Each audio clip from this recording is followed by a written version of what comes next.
औज़ु बिल्लाहि मिनश्शैतानिर रजीम बिस्मिल्लाहिर रहमानिर रहीम कुल्लु नफ्सिन ज़ाइक़तुल मौत रब्बि इश्रह ली सदरी व यस्सिर ली अमरी वहलुल उक़दतम मिन लिसानी यफ़क़हू क़ौली।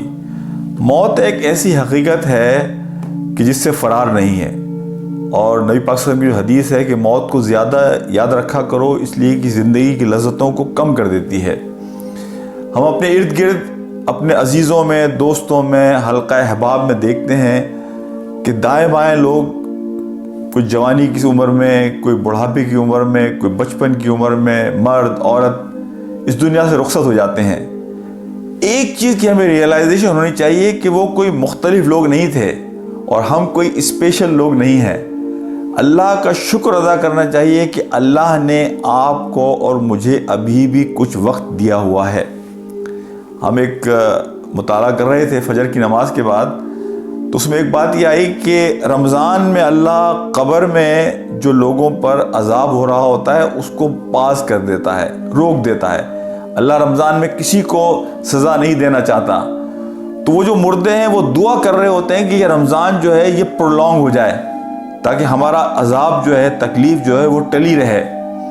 तो मैं ये सोच रहा था कि इन अ ब्लिंक ऑफ सेकेंड हम फेंस के दूसरी तरफ जा सकते हैं। वो जो बनी इसराइल की एक रिवायत है कि मौत का फरिश्ता जब एक शख्स के पास आया और उससे कहा कि तुम्हारा वक्त है जाने का, तो उसने कहा कि मुझे रिमाइंडर देते, याद दहानी, तो मैं तैयारी करता। तो मौत के फरिश्ते ने कहा कि मैंने तो तुझे बहुत रिमाइंडर दिए, तेरे इर्द गिर्द दाएं बाएं जो लोग दुनिया से जा रहे थे वो तेरे लिए रिमाइंडर थे, लोग बीमार हो रहे थे वो तेरे लिए रिमाइंडर थे। मैं अल्लाह का शुक्र अदा करता हूँ कि अल्लाह सुब्हाना व तआला ने मौत को हमारे लिए गैब में रखा है कि हमारा वक्त कब आएगा और मौत के बाद हमारे साथ क्या होना है। अल्लाह ने सॉफ्ट रिमाइंडर्स दिए हैं कुरान में कि तुमको तैयारी कर लो, और बार बार ये मौजू कुरान के हर सफ़े का मौजू है कि आखिरत की तैयारी करो। नबी पाक सल्लल्लाहु अलैहि वसल्लम की हर दुआ में आखिरत को फोकस किया गया है। हम सोते हैं तो आखिरत को फोकस किया गया, हम जब जागते हैं तो आखिरत को फोकस किया गया, हम दुनिया का कोई और काम कर रहे हो, कोई दुआ पढ़ रहे हो, तो फोकस आखिरत है। अल्लाह का ये बड़ा करम है कि अल्लाह ने सॉफ्ट रिमाइंडर्स के ज़रिए हमें याद दहानी कराई है। नबी पाक सल्लल्लाहु अलैहि वसल्लम की हदीस है कि अगर तुम्हें पता चल जाए और तुम सुन लो वो आवाज़ें जो कब्र पे लोगों पर जो अजाब होता है उन पर गुजरती है, तो तुम अपने मुर्दों को दफनाना बंद कर दो।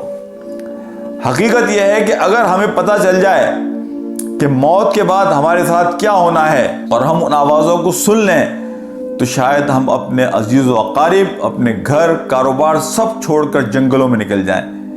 लेकिन ये अल्लाह की बड़ी मेहरबानी है, अल्लाह का बड़ा करम है कि अल्लाह ने उन सारी चीज़ों को हमसे पर्दे में रखा है, लेकिन हमें सॉफ्ट रिमाइंडर्स वो देता रहता है कुरान की आयात के ज़रिए, किसी की बीमारी के ज़रिए, किसी की मौत के ज़रिए, किसी की मुश्किलात के ज़रिए।